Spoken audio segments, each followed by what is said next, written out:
Yeah, Peter, I've been speaking about the community, and you're one of the founding members. And what a journey we've had. I mean, in terms of all the roundtables we've had, the webinars, the datalytics you were a MC at one of the datalytics, and now the AI Fest. So I also want to touch on the impact report. So I've done a research, and I'm going to do it annually now with, so we call it the 2025 Data Analytics and AI Leaders Impact Report. I've designed it with specific questions across all the various, the key drivers of impact or success, the challenges they face, what are they investing in, and so on. And who better to go and analyze the responses of all those survey. And I really, really appreciate that I could just, press on your button and you went, and you are a productivity machine. In terms of genuinely crunching all those numbers and coming up with fantastic insights on that report. So we had about 82 leaders responding, which is a very good number across, I think, 15 to 20 industries.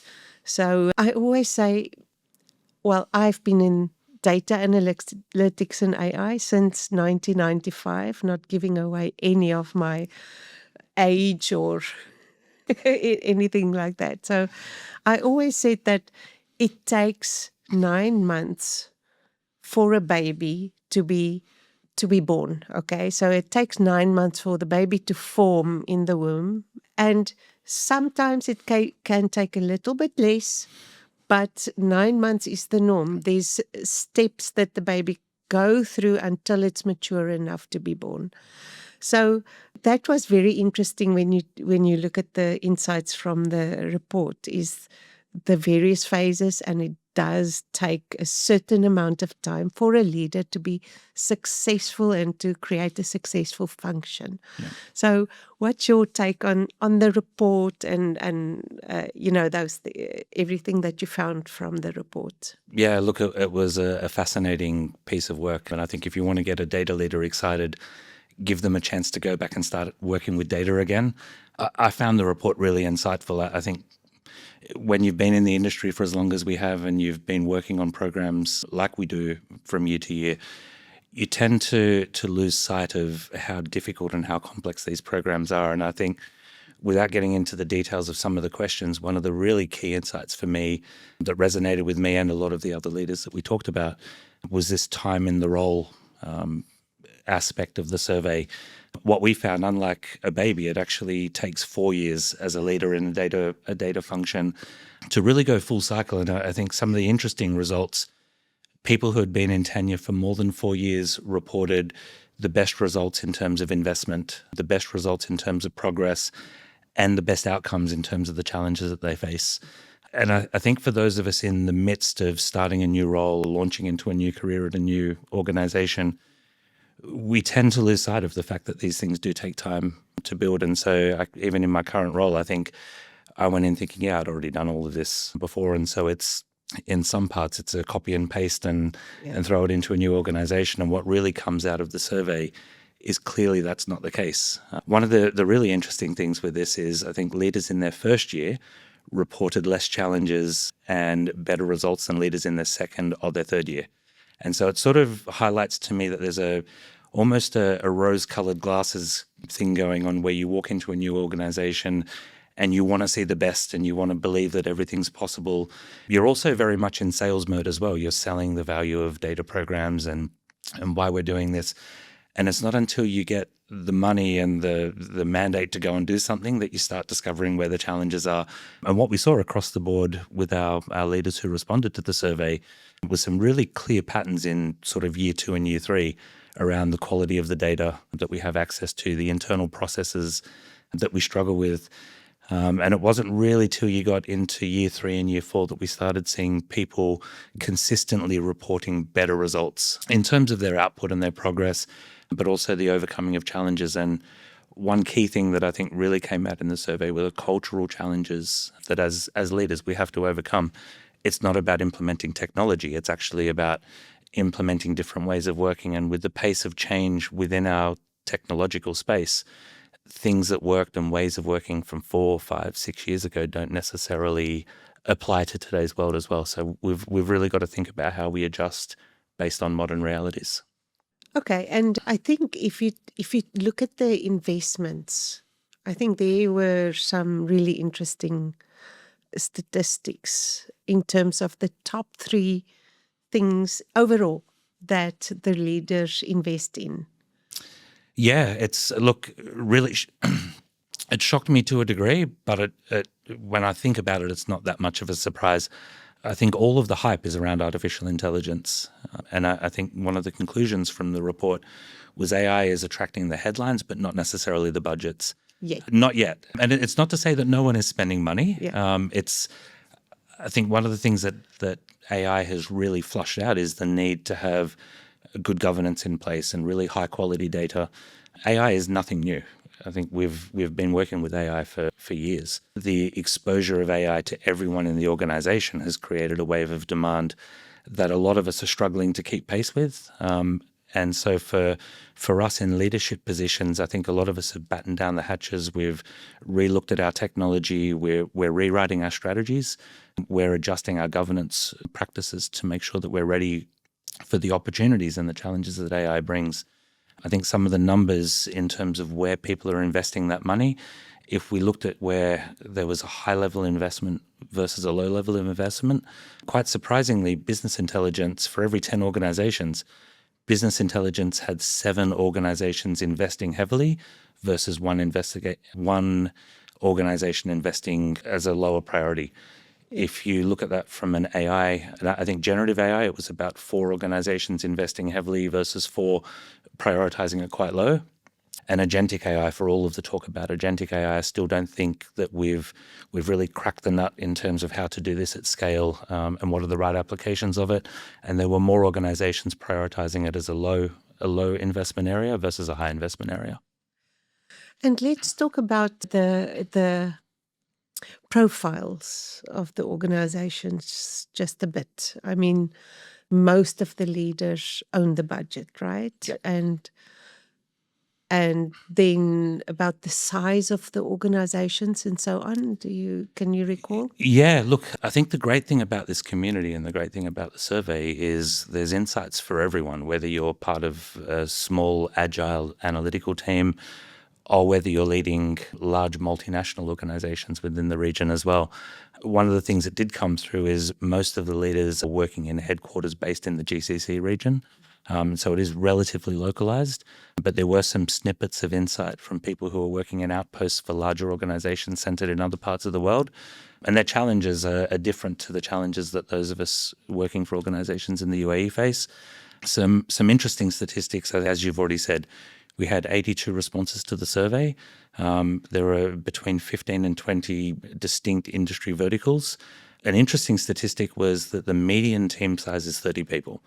That's interesting. And well, given some of the organizations that I know responded, where there's more than 200 or 300 people working in the analytics organizations, it shows that breadth of input into the survey, that you've got some people dealing with massive, large, complex data programs, but also some of the people that I know responded are working in teams of 3 and 4. Yeah. And you get all of that variety. I think from a budget perspective, you get anywhere from less than $1 million to up over $5 million. And so it's really covering all bases in terms of the responses and the perspectives that you'll get in the survey. Amazing.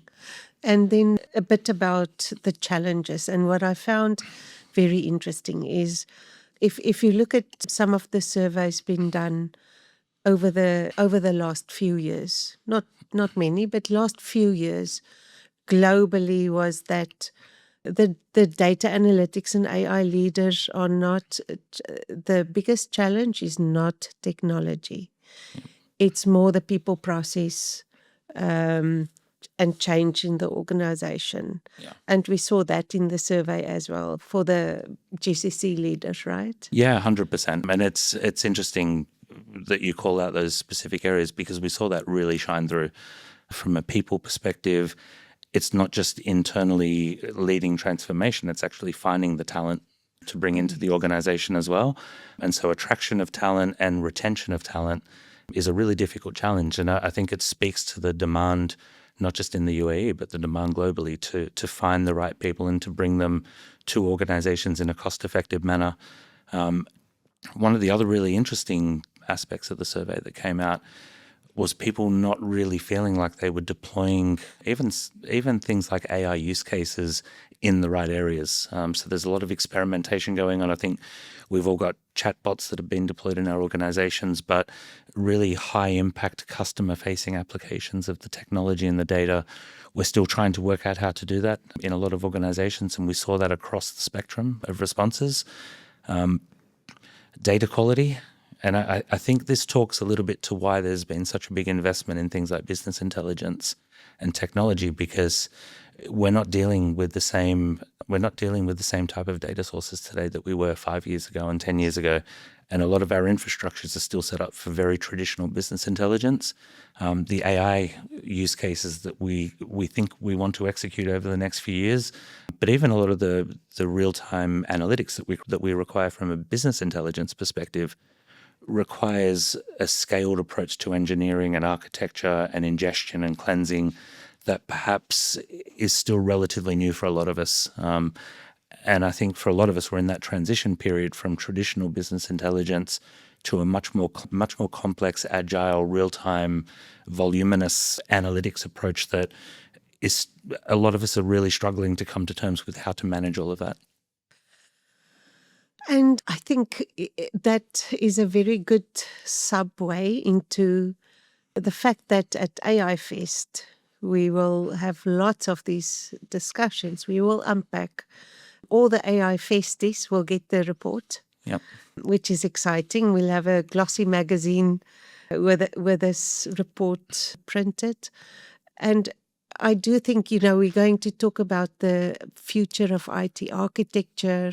And that is a lot of the insights that's from this report is really telling that, this report is a 2025 impact report. It was finalized around October this year, right? And we're now ready to start publishing it. Yeah, and look, I think the other thing that will be great about coming to an event like AI Fest is it's not just the respondents who will be there for people to be able to ask questions of, but I think the challenges for everyone are unique. Yeah. And so every organization, I think, faces its own challenges in terms of technology, data quality, processes, use cases. And while there is a formula generally for a lot of what we do, the intricacies of everyone's experience lead to different challenges and different successes. And I think finding that network and meeting new people and being able to share your experiences and ask for help, even if you just want to come and listen to people talking about their experience, they're generally a pretty fun experience, the Dalebrook Media events. I've had the pleasure of going to one in South Africa, and I know that we're bringing that same vibe to Dubai, and I think it's an amazing event to be part of. Yes, you were a speaker there, right? Yeah. So it's fun, it's engaging, and the South African Data Fest is always a themed event. Yeah. And it is very casual, really fun. So for we're calling it AI Fest because in this region, if you say data Fest is not as exciting as AI Fest. It is to me.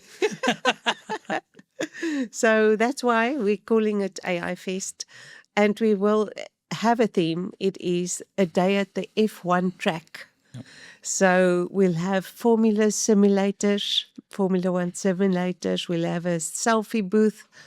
And the AI Festies will dress in their favorite team's colors, their favorite team's swag. And office suits will not be allowed. Good. So if you come there, you will have to dress as if you're going to go to the F1 track. So come casual, come have fun. We're going to just share knowledge, share challenges, and have fun together. Yeah, I'm sure it's going to be an amazing event. Thank you, Peter. Please register. Our seats are limited. Thank you so much. Thank you.